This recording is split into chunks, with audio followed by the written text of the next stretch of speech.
Hello and welcome to the Cardiac Cats YouTube channel.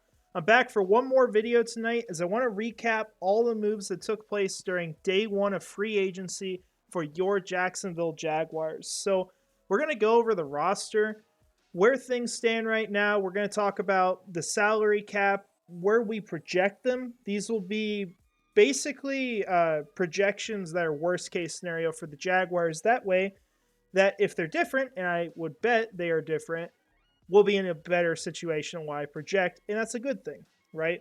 Because we'd rather be wrong in that way than say things are better than what they actually are. So just going to give you an idea of where the numbers are, some things to take out of today, where the roster sits, and maybe how this impacts some future stuff for the Jaguars, like the 2024 NFL Draft. So jumping into it, you look at the roster, you've got additions in Gabe Davis and Mitch Morse on the offense. You also got Mac Jones, which not a free agent signing, right? But still trade guy from yesterday, ends up being the backup quarterback for the Jaguars. So you've got some additions to this team. Now, we do not know right now if Calvin Ridley is going to be a Jaguar yet. We've got to wait. We've got to see if they're going to work out some kind of extension with him. As far as we know right now, it sounds like it's pretty much between the Jaguars and the Patriots. There's some other teams interested, but no one's really, I guess, stood out as much as those two teams. So right now, at this moment, Christian Kirk, Gabe Davis, and Zay Jones are the starting three receivers for the Jaguars. I would imagine that Jacksonville is trying to find a way to have a different starter over Zay Jones. Ideally, Calvin Ridley could be another receiver, could be a wide receiver one, maybe even a T. Higgins, at some point. Like, that's very possible if Calvin Ridley walks. You could talk about trading up for Rome Odunze. There's a lot of different options for the Jaguars. But right now, these are the three guys, and I think as far as what they'll do with Zay Jones, it's really going to come down to just finding another person who can take over. I don't think they're going to release him before they know whether or not, Calvin Ridley's going to be here, or insert another big-time name. Now, as far as the offensive line, really just got one change today. Mitch Morse getting signed this morning before the legal tampering period. He was not a compensatory free agent. He was a release. He was free to negotiate with teams. Jacksonville brought him on the weekend and ended up getting a deal done. Really good deal, solid deal. He was a Pro Bowler in 2022.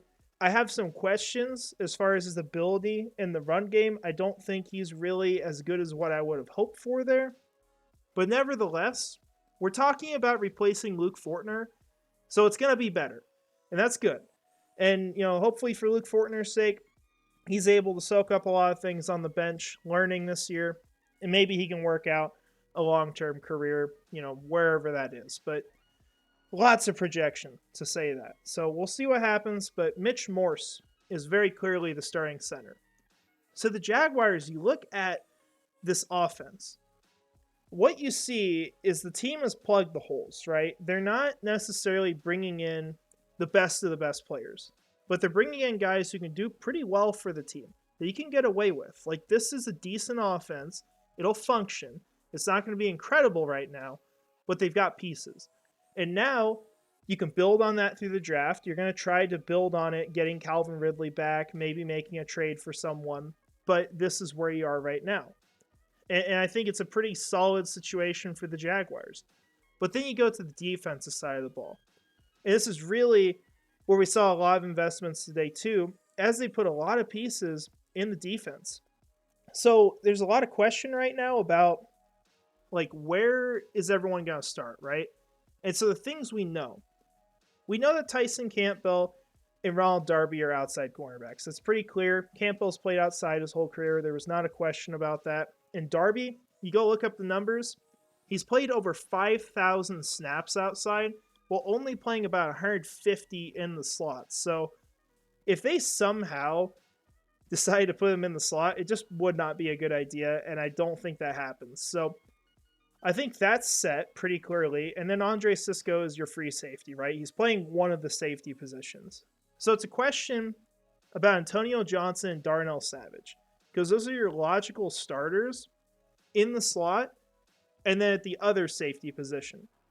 I think based off the things I've heard, both from the Jaguars coaching staff on Antonio Johnson and some of the talk from the Packers coaching staff on Darnell Savage Jr., it sounds like the Jaguars see Antonio Johnson as a safety, which we've known, right?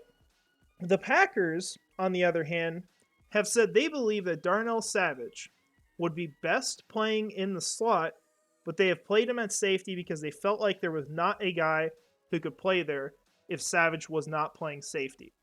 So that kind of leads me to think that Savage is going to be primarily a nickel while you're going to have Antonio Johnson playing at safety. And then you also look at the size. I think it would support it a bit because Antonio Johnson has a strong safety build. Darnell Savage is built to be able to keep up with slot receivers and to do it at a high level. So that's where I think this falls. I might be wrong. We're going to see, right? But those are your additions there. And then you even got another returner in Devin Duvernay. And the other thing that Devin Duvernay is going to offer to you is he's going to be someone who can start if you have one of your starters go down at receiver. He's not been super productive, right? But he's a guy who can come in and play a role in the offense, and you can rely on him as a backup. I think he had like 400 yards with the Baltimore Ravens a lot of his seasons until this last year, where Baltimore made a lot of investments at wide receiver. So this is realistically the role that I see Devin Duvernay in. So you look at the roster. What are the needs, right? We're probably talking about at the top of the list. Wide receiver 1, defensive line reinforcements, pass rush reinforcements, right? Like, you've got pieces here. There's just not enough.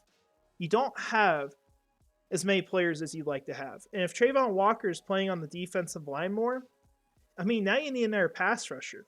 You need an outside linebacker. You need, I think, ideally, a defensive end to put with Trayvon Walker.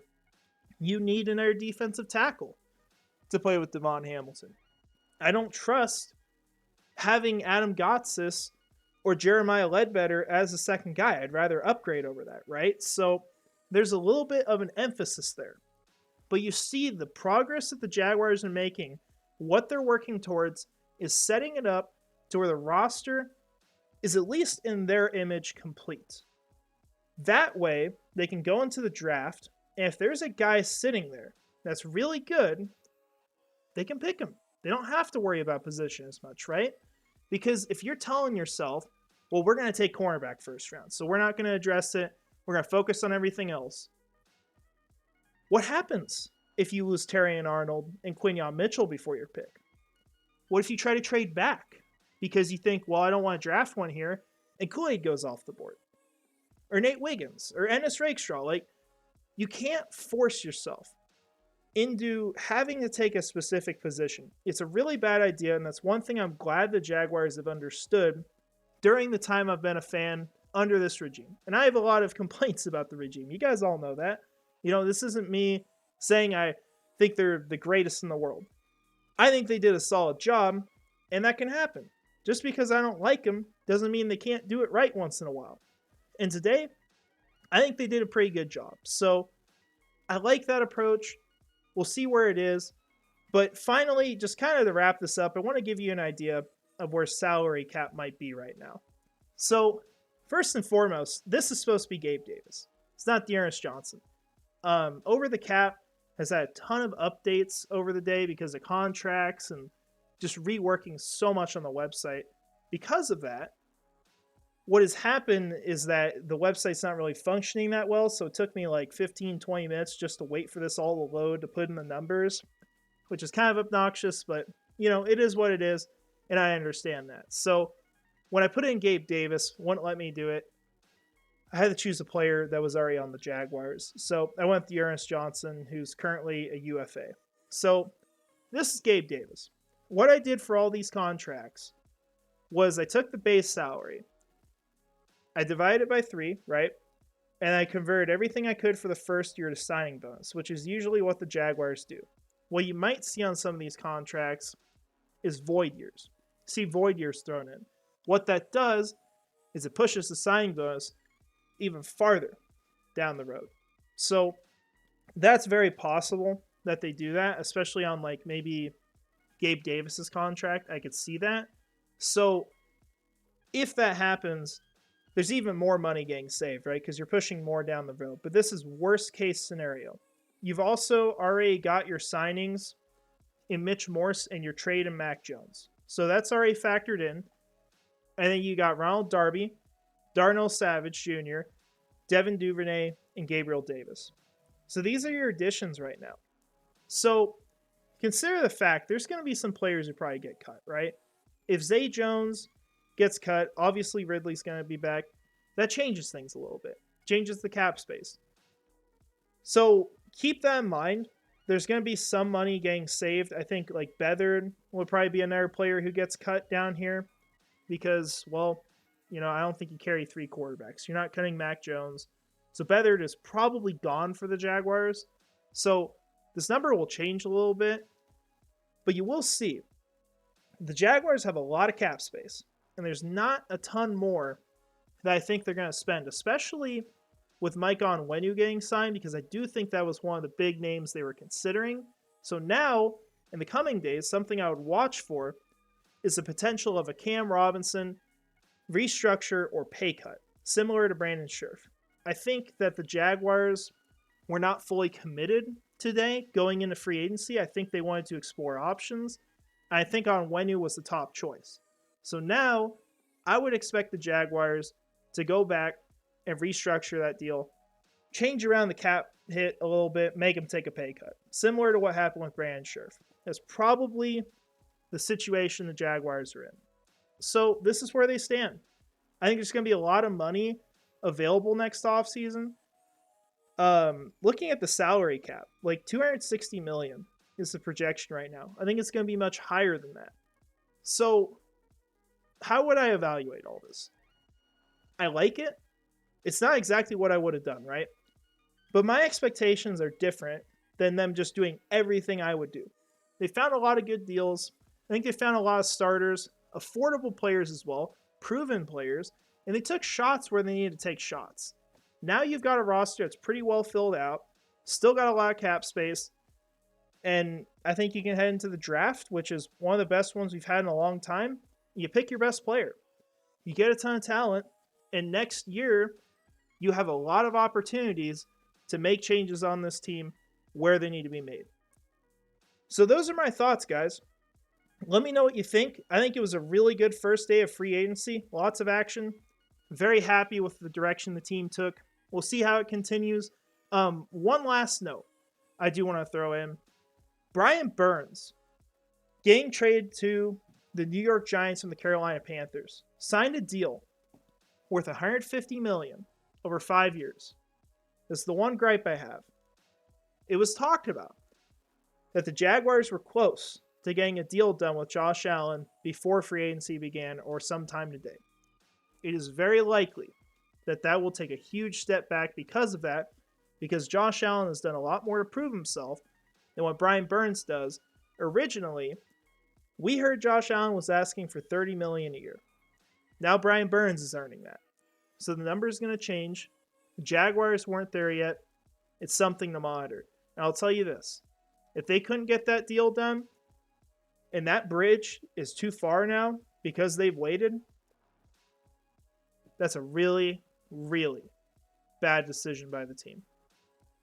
And you don't know if you have other options available for too long if you were forced to trade them, which I don't think should be an option personally, but this is where we are. Sometimes there's punishments for this kind of stuff, and let's hope that it doesn't come down to that, but this is the situation. I think it's something worth noting from today that was definitely bad news. So mixed news in that regard, but everything we know so far, everything set in stone, I think good decision making. We're going to see where it goes from here. We're going to get Calvin Ridley news very soon, I'm sure. For all I know, it might have even come out while I was recording right now. But we'll see what happens. So I appreciate y'all watching. Hope you have a great rest of your night. I'll keep you up to date with other signings. Got plenty of time to do that this week. Spring break, so not a lot going on for me. But that's all I've got. Have a great rest of your night. And finally, go Jags.